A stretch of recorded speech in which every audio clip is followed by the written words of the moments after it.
Buenos días, iglesia. Estamos continuando con nuestra enseñanza expositiva del Evangelio de Juan. Eso significa que vamos capítulo por capítulo, casi que versículo por versículo. Esta vez nos toca el capítulo 14 del Evangelio de Juan y tiene mucho que ver con lo que compartió Juan Carlos la semana pasada acerca del corazón. Juan Carlos estuvo compartiendo de Proverbios 15:15. Podemos verlo nuevamente, donde dice: todos los días del afligido son difíciles, mas el de corazón contento tiene un banquete continuo. No significa que no seamos afligidos. Sí, podemos ser afligidos. Muchas veces padecemos aflicción de diferentes maneras, pero la gran diferencia con aquellos que no conocen al Señor, que no tienen al Señor, es que nosotros vivimos en medio de la aflicción un banquete continuo. Y el capítulo 14 de Juan nos ubica nuevamente en ese aposento alto, nos ubica nuevamente en esa cena. Durante la cena, ya casi finalizando ella, están los discípulos con el Señor Jesús en el tiempo de la Pascua, muy antes de que el Señor Jesús fuera ya sacrificado. Y el Señor está despidiéndose de sus discípulos. Este es el contenido del capítulo 14 de Juan. Pero les dice, ahí empezando en el verso 1, no se turbe vuestro corazón. Y esa palabra turbación, esa palabra de turbar, viene de la palabra perturbar. Y en la Nueva Traducción Viviente, que es una traducción diferente a la que normalmente utilizamos aquí en la iglesia, nos da un poquito más de claridad en el concepto. Nos habla un poquito más como hablamos nosotros hoy en día. Dice: no dejen que el corazón se les llene de angustia. No dejen que el corazón se les llene de angustia. ¿Qué cosas te angustian? ¿Qué angustias puedes tener?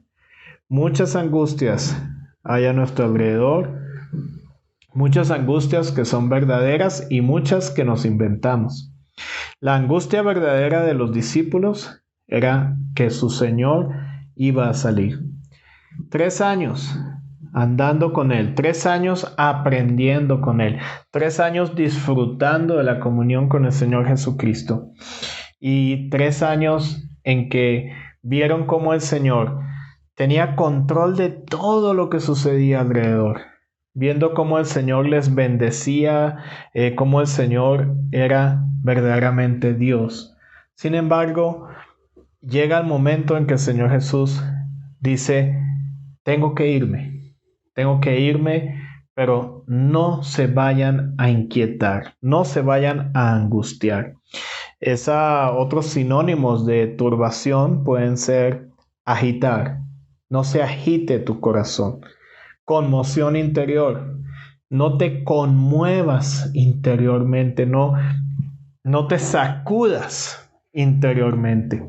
Aún puede verse el significado de la calma, perder la calma mental, inquietarte, aún sentir miedo y pavor, volverse ansioso, angustiarse, perplejarse la mente con dudas.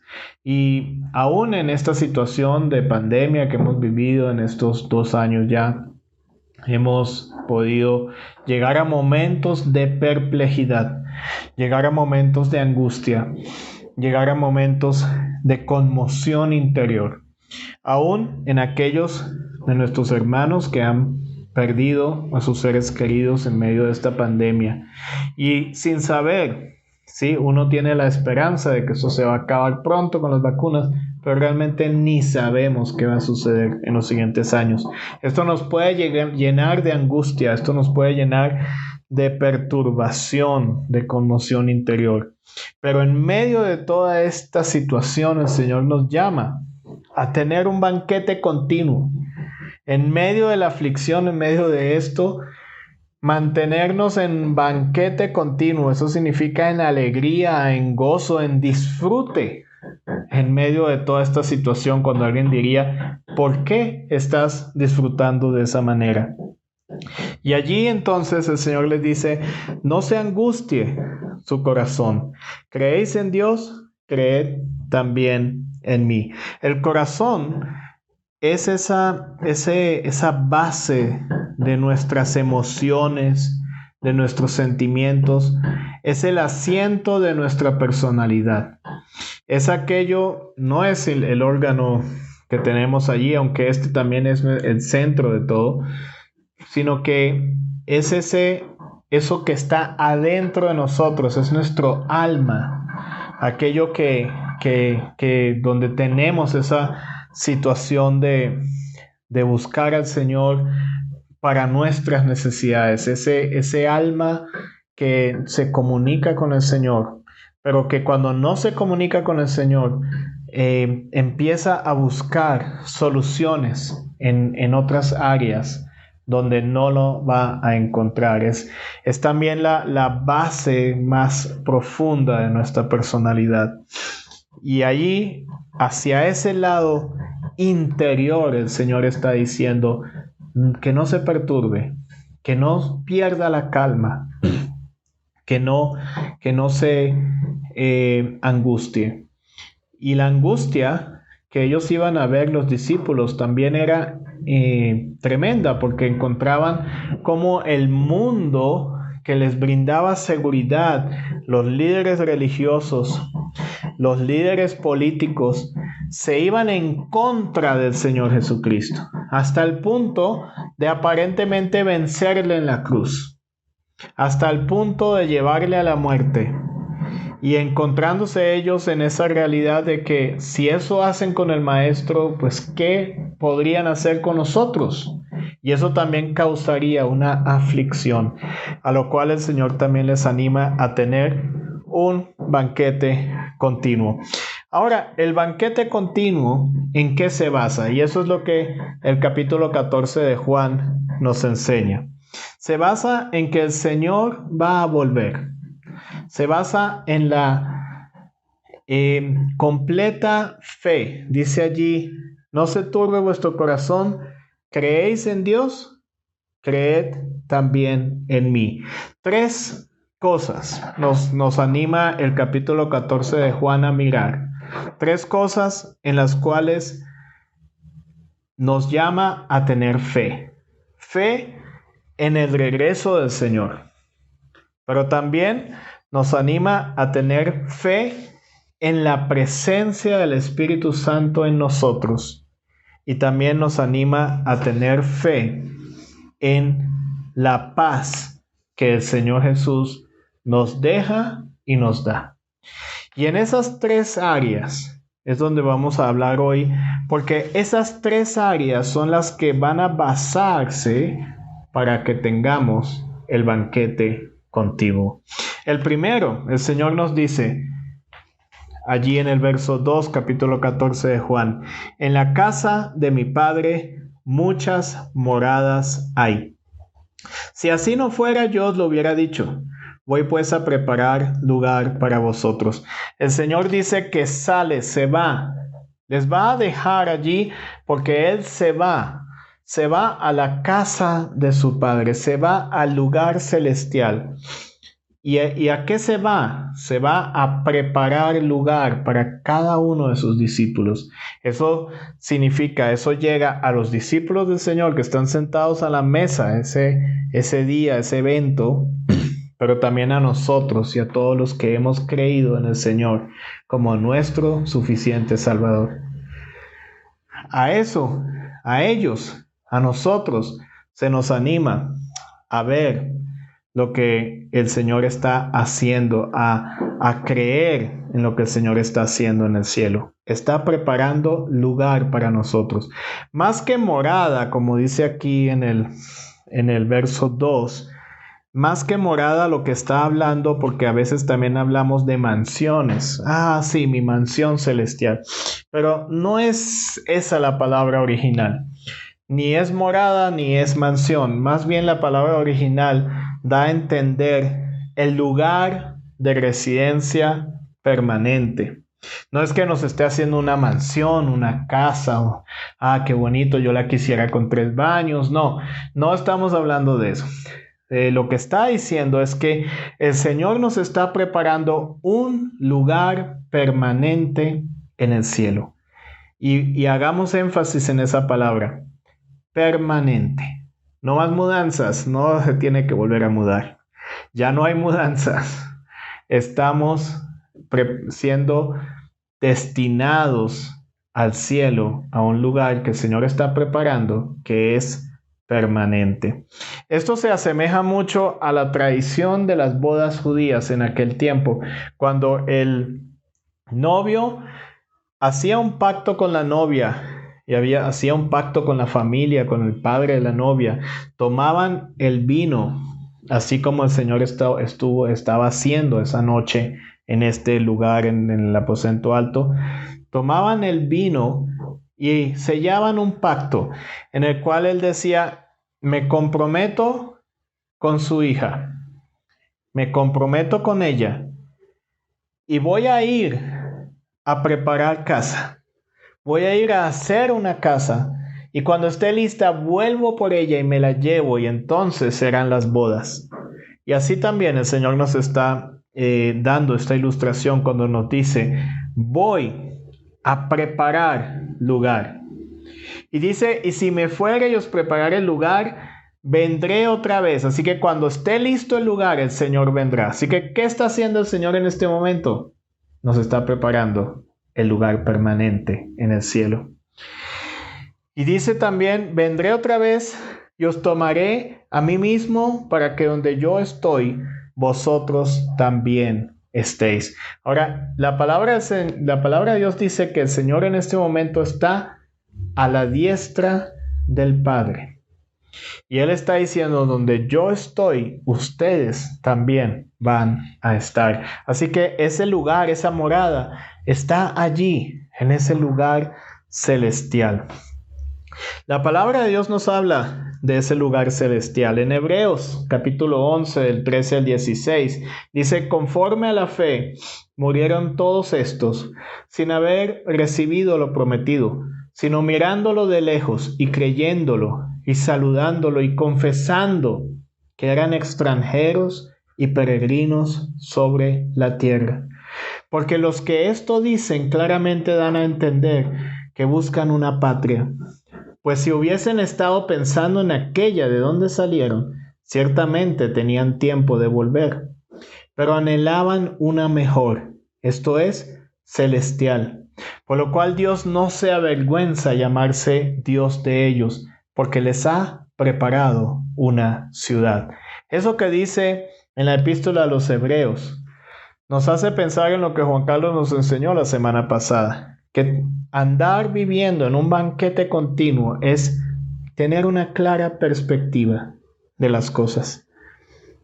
A pesar de lo que estés enfrentando en el día a día, la diferencia con el otro afligido que vive en días difíciles es que tú tienes una perspectiva. Y aquí muestra cuál es esa perspectiva.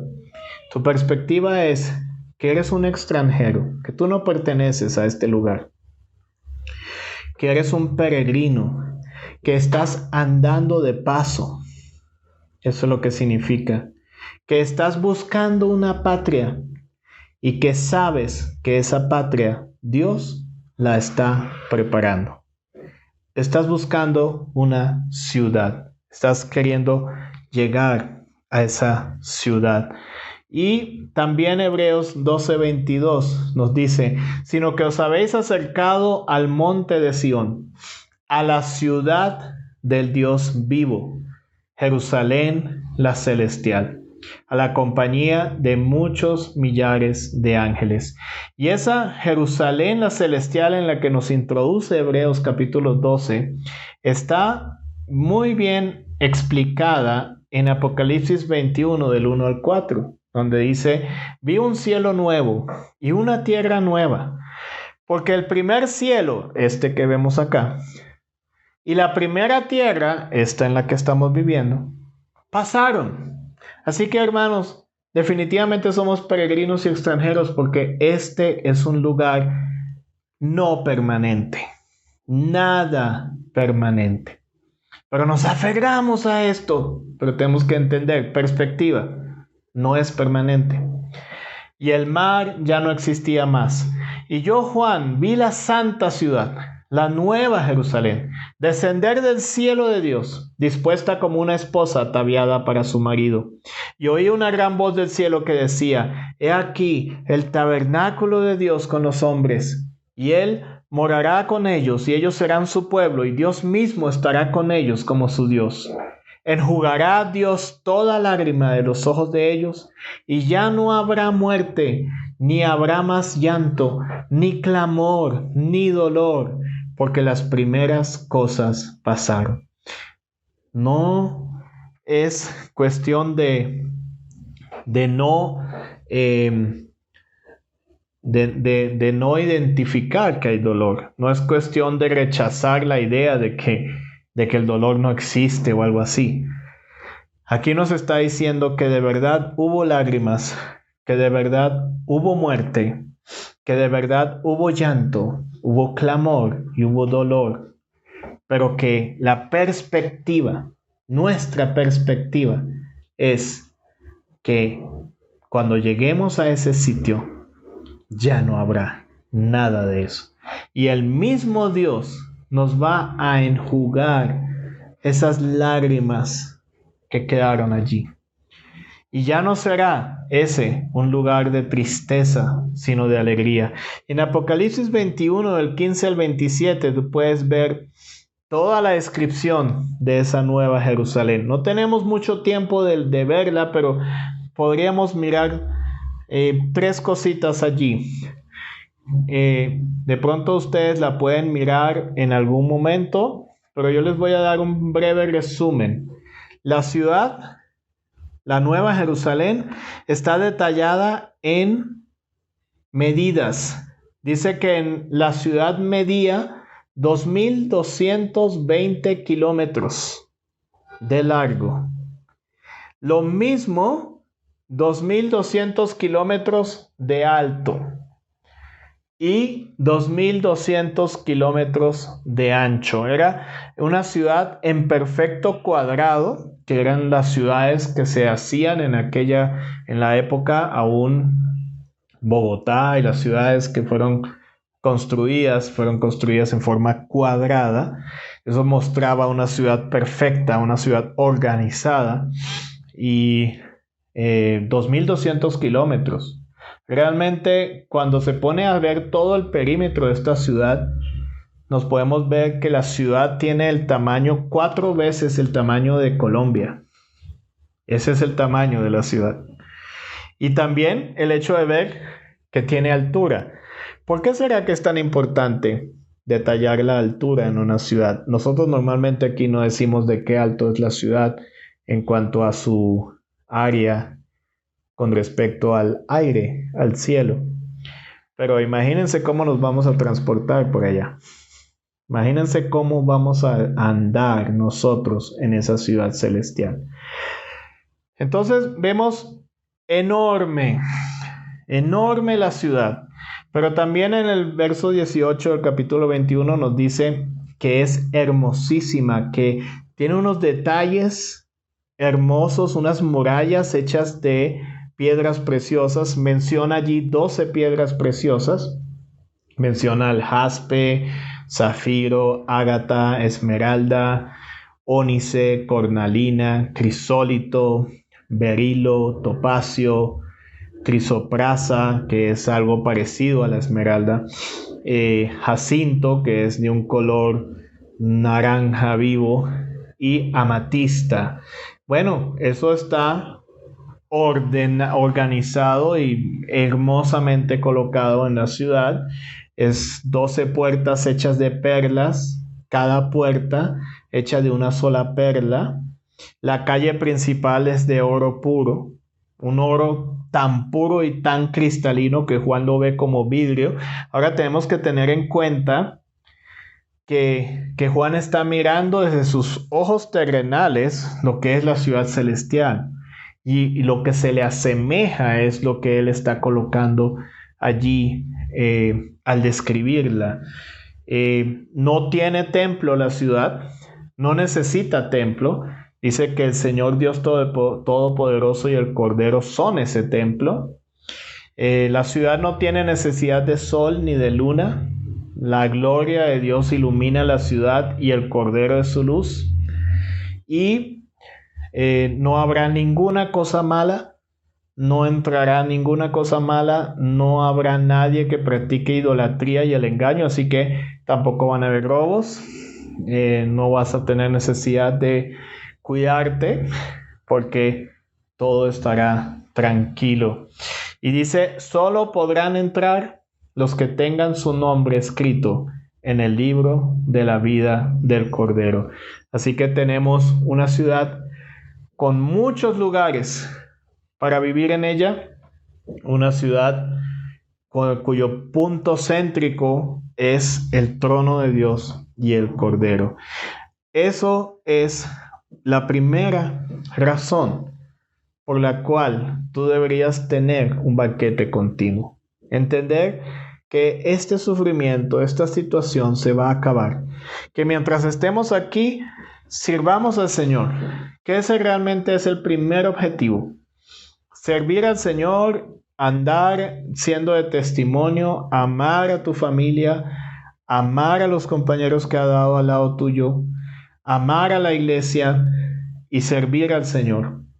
Y saber que en cualquier momento salimos de acá porque no pertenecemos aquí.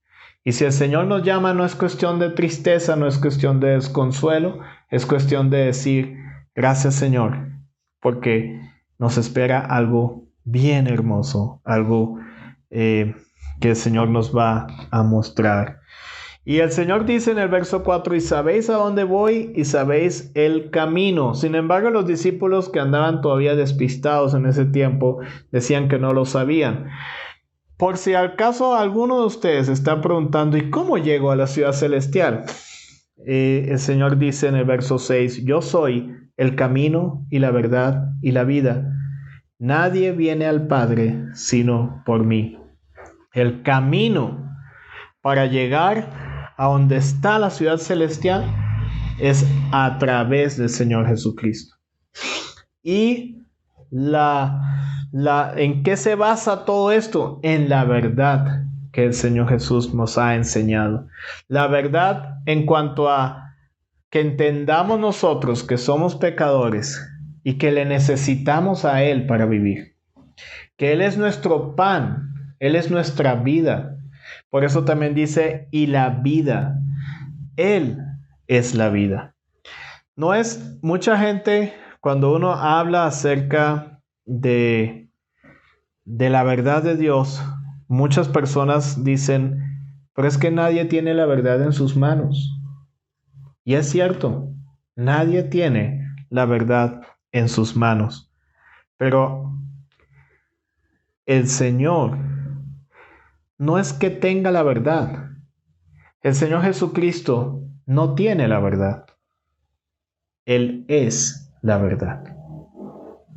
Y eso es algo impactante. El Señor Jesús dice, yo soy, y aquí utiliza nuevamente esa palabra yo soy, que nos da a entender que fue la manera en que Dios se identificó a Moisés en esa zarza ardiente, diciendo, diles que yo soy, te ha enviado. Una palabra que significa autosuficiencia, autoexistencia. Eso significa yo soy. Y el Señor Jesús vuelve a decir yo soy. Esta vez lo ha dicho ya varias veces durante el Evangelio de Juan. Yo soy la luz, yo soy el pan de vida. Ahora está diciendo yo soy el camino. También había dicho yo soy la resurrección y la vida. Ahora vuelve a decir yo soy la vida. Él es la pura verdad. Y tenemos en contra, al otro lado, al que es la pura mentira, que es Satanás, el príncipe de mentiras. Y este Satanás ha tratado de, a punta de mentiras, cambiar la verdad. Y quiero decirte, si tú no crees que Jesús es la verdad, estás en la mentira de Satanás y te la estás creyendo. Así de purito, no más, así de claro. Jesús es la verdad. No tiene la verdad, es que es la verdad. No tiene el mapa, no tiene el camino para decirte por allá vas. No, Él es el camino, es el que te lleva. Y Él no te está diciendo, mira, siguiendo estos principios vas a vivir bien. No, Él es la vida. Fuera de Él no hay vida. Él es la perfecta vida, la vida eterna. Así que Él es el que nos lleva a esto. Él es nuestro banquete continuo. Luego entonces el Señor les dice a ellos en el verso 11, creedme que yo soy en el Padre y el Padre en mí. De otra manera, creedme por las mismas obras. Y nos llama a creer en todo esto que el Señor nos está mostrando, su camino, su verdad y su vida. Pero entonces vamos al versículo 12. Y en el versículo 12 nos dice, de cierto os digo, el que en mí cree, las obras que yo hago, él las hará también, y aún mayores hará, porque yo voy al Padre. Y todo lo que pidieres al Padre en mi nombre, lo haré, para que el Padre sea glorificado en el Hijo. Si algo pidieres en mi nombre, yo lo haré. Y en este punto, el Señor nos comienza a introducir al segundo punto de nuestro banquete continuo, a la segunda razón de nuestro banquete continuo, y es la presencia del Espíritu Santo. Antes de hablar del Espíritu Santo, nos dice en el verso 15, si me amáis, guardad mis mandamientos. Y es que el Espíritu Santo viene a morar en nosotros, en todos los creyentes, pero no puede llegar a ser pleno en nosotros, al menos que guardemos los mandamientos del Señor. Vivir en el Espíritu es vivir guardando los mandamientos del Señor. Y entonces dice en el verso 16, yo pediré al Padre y os dará otro consolador para que esté con vosotros para siempre. Es interesante ver el punto que dice aquí, otro consolador. Así que Jesús ya era uno y Jesús les dice a ellos, yo me voy, pero vendrá otro igual a mí, idéntico, es igual a mí. Y es consolador. Esa palabra consolador es la palabra griega utilizada por consolador, es la palabra parakletos.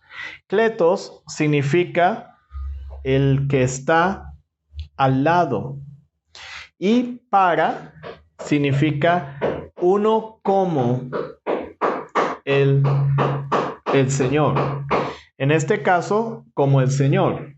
En el caso de un paramédico, utilizamos la misma palabra para, y lo que significa es alguien como médico, alguien al lado de médico, y alguien que hace funciones de médico. Y en este caso, Paracleto, que es Espíritu Santo, es consolador, significa alguien que está al lado para ayudar, al lado para estar confortándonos, ayudándonos. La presencia del Espíritu Santo nos ayuda a vivir en esta vida, en este momento difícil de aflicción, y nos recuerda cuál es nuestra perspectiva, cuál debe ser nuestra perspectiva. Pero solamente logramos que eso pase cuando le amamos a Él y le amamos sus mandamientos, guardamos sus mandamientos. Y es que guardar sus mandamientos no significa aprendérselos de memoria y empezar a decir yo voy a hacer esto, yo voy a hacer esto. No, es un estilo de vida. Es un estilo de vida donde quiero hacer lo que al Padre le gusta. Quiero hacer lo que le encanta.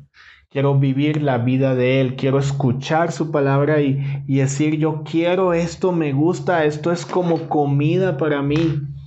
Y donde yo pueda ver principios bíblicos de vida y entonces empezar a aceptarlos en mi vida, a traerlos a la realidad de mi propia vida. Esas son las cosas que significan guardar y amar los mandamientos del Señor.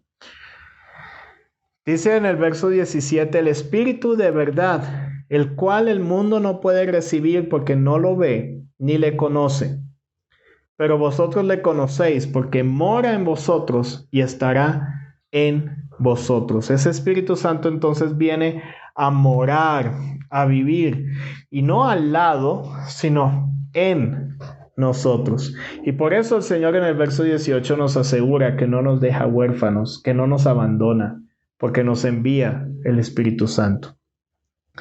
Y allí en el verso 20 dice, en aquel día vosotros conoceréis que yo estoy en mi Padre y vosotros en mí y yo en vosotros. Así que este Espíritu Santo viene a morar en nosotros, pero no solamente el Espíritu Santo, sino también el Padre y también el Hijo. Dice que yo estoy en mi Padre y vosotros en mí y yo en vosotros. Dice el verso 23, el que me ama, mi palabra guardará, viviendo en el Espíritu, y mi Padre le amará, y vendremos a él, y haremos morada con él. Así que no solamente aquí vemos cómo siempre la Trinidad trabaja en unidad, y no podemos dejar separar a una de la otra. Si tenemos el Espíritu Santo en nosotros, tenemos a Jesús y también tenemos al Padre. Luego entonces, el Señor nos anima también a buscar la tercera razón por la cual debemos tener un banquete continuo. Y ese tercer motivo de banquete continuo es que el Señor nos ha dado de su paz. Verso 27 dice, la paz os dejo, mi paz os doy. Yo no os la doy como el mundo la da. Y otra vez finaliza diciendo, no se turbe vuestro corazón ni tenga miedo. Tres cosas en las cuales podemos hacer fiesta continuamente. Saber que el Señor va a volver por nosotros. Saber que el Señor, al volver por nosotros, nos va a llevar a la ciudad preparada, lista, con todo lo hermoso que hay allí, y que nos va a dar un lugar permanente en la presencia del Señor. También saber que mientras tanto nos ha dado el Espíritu Santo, que el Espíritu Santo permanece dentro de nosotros, no se va. Es segura su presencia, dice el verso 16, para que esté con vosotros para siempre. Y saber también entonces ahora que nos ha dado el Señor una paz, nos la ha dejado, pero ojo que aquí hay dos cositas. Nos ha dejado la paz y nos da su paz. Al dejar la paz del Señor Jesucristo, lo que significa es que nos ha dado una paz en la relación. Porque el Señor Jesús vino a reconciliarnos con Dios. Esa reconciliación nos ha hecho ser ya no más enemigos de Dios, sino amigos de Dios, sino hijos de Dios. Y esa relación significa que nos ha restaurado en esa manera, nos ha dado esa paz, que hoy en día no importa lo que hagamos, no importa nuestra infidelidad, porque todavía tenemos este cuerpo de pecado. No importa esa infidelidad, hay paz con Dios. Hay paz por medio de la sangre del Señor Jesucristo. Pero nos da su paz también. Esa paz ya nos la dejó, pero también nos da su paz. Y esa paz significa vivir a Cristo en nosotros. Cuando nos da su paz, es algo presente, continuo, constante. Y es la opción que tenemos de vivir en la paz de Dios, en la paz de Cristo, identificándonos con Él. ¿Cómo es esto? No lo entiendo. Filipenses 4, del 4 al 7. Y Filipenses 4, del 4 al 7, nos resume lo que hemos estado enseñando esta mañana. Regocijaos en el Señor siempre. ¿No es esto banquete continuo? Otra vez digo, y hágale. No es simplemente decirlo, sino presta atención. Regocijaos. Aunque estés en la aflicción, el llamado es al banquete. Regocijaos. Vuestra gentileza sea conocida de todos los hombres. Gentileza significa testimonio, andar en el Espíritu. Que nuestro andar en el Espíritu que el Señor nos ha dado sea conocida de todo el mundo. Que el fruto del Espíritu Santo dentro de nosotros sea conocido en aquellos que no le conocen. El Señor está cerca. Ya vimos el regreso del Señor. El Señor está cerca. Por nada estéis afanosos, no se turbe vuestro corazón, sino sean conocidas vuestras peticiones delante de Dios. Y aquí nos decía que nosotros podemos orar al Padre. Acá en el capítulo 14 de Juan, dice, a ver en qué punto está. Lástima que no los pueda escuchar para que me digan dónde es que es, que me ayuden a buscarlo. Pero dice,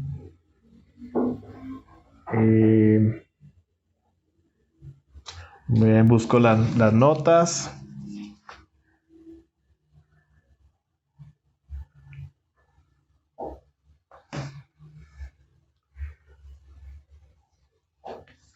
Nos muestra que podemos pedir al Padre. Dice allí en el verso 13, capítulo 14, y todo lo que pidieres al Padre en mi nombre lo haré, para que el Padre sea glorificado en el Hijo. Si algo pidieres en mi nombre, yo lo haré.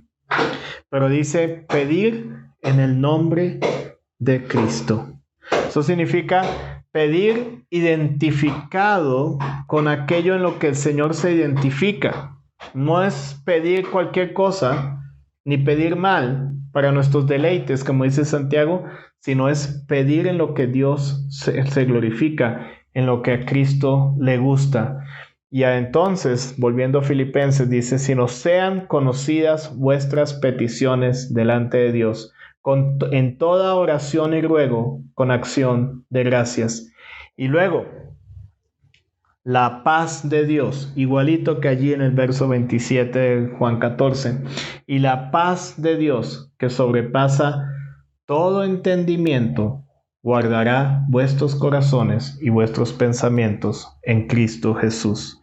Así que, hermanos, no se turbe, no se angustie, no se conmocione su corazón en este mundo caído en el cual nos encontramos, que es tan difícil vivir, sino que hagamos ese banquete continuo y sigamos el bosquejo de Filipenses 4, del 4 al 7, que es idéntico al capítulo 14 de Juan, porque la palabra de Dios es una sola. Recordemos, el Señor está cerca. Por nada estoy afanoso. Yo oro al Señor de acuerdo a lo que el Señor Jesús quiere que yo ore. Yo vivo en el Espíritu Santo y yo tengo la paz de Dios, la paz que es doble, la de la relación que ya ha sido restaurada y la de vivir, reproducir la vida de Cristo en mí para poder vivir en paz con todos. Gracias, Señor, por lo que nos has dado. Gracias por estas verdades que nos animan, que nos ayudan, Señor, a vivir esta vida con una perspectiva correcta de que nosotros tenemos lo que tú ya has preparado para nosotros. Gracias, Señor, por darnos ese ánimo en medio de este mundo caído en el cual vivimos y en el cual todas las aflicciones están a la mesa. Pedimos, Señor, que nos ayudes a mantener esa perspectiva correcta en ti. Gracias, Padre. Amén. Muchas gracias. Hola a todos, espero que estén muy bien. Yo soy Gina Muñoz y estos son los anuncios para esta semana.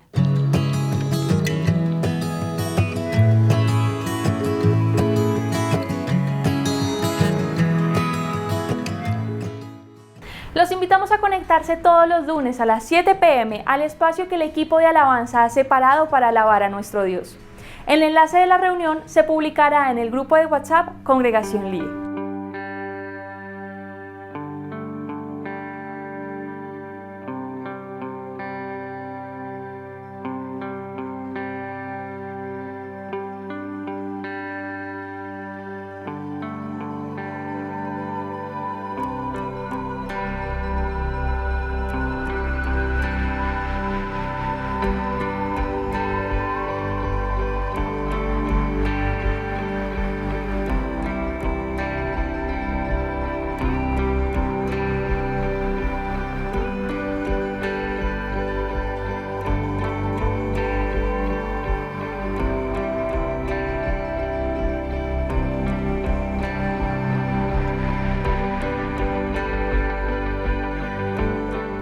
Esto ha sido todo por esta semana.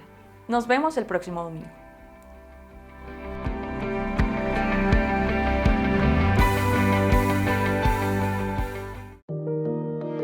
Gracias a todos por acompañarnos en nuestra reunión de hoy. Esperamos que este haya sido un tiempo de edificación y alabanza a nuestro Dios. Los animamos a seguir perseverando en la búsqueda de la voluntad de Dios y la verdad revelada en su palabra. Si aún no te congregas y quieres saber más de nuestra iglesia o participar de todas nuestras reuniones, contacta al número que aparece en la descripción de este video. Dios los bendiga.